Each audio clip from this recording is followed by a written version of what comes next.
in terms of economics, they're in squeaky bum territory. The last 2 weeks has been rather uncomfortable from an economic data front, and investors are now all waiting to see what happens with inflation and growth later this week. But every time the market moves, money gets tighter. Rachel Reeves' fiscal rules have renewed pressure.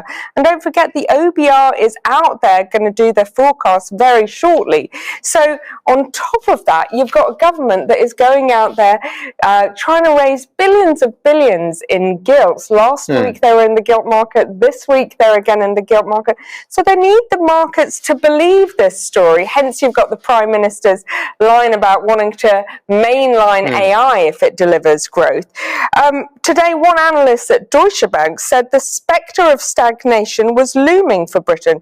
And Matt, that is terrible for all of us, but this is a government that has made growth its number one mission. All of its math, all of its political clout falls apart if they don't deliver on it. But is this just about the UK, or are there other factors here? No, look, there is a global trend going on. There is no doubt that raised inflation expectations is pushing up yields across the world.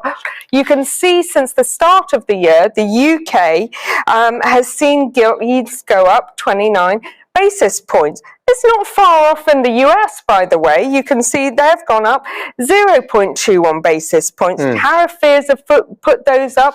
But also the economic data in the US has been good, better than expected. Things like the job market. That has moved gilts all across the world, in Europe, including in Germany. It all adds up to a rather insane debt interest bill for the UK by the end of this Parliament of £132 billion. So to your question of is the UK alone? No, we're not alone, but it's a bit like that Warren Buffett quote. It's not until the tide goes out that you see who's swimming naked. Well, I'm afraid the tide has gone out. And we're not wearing much, are we, at the moment? Okay, Hayley Ebrahimi, thank you very much indeed.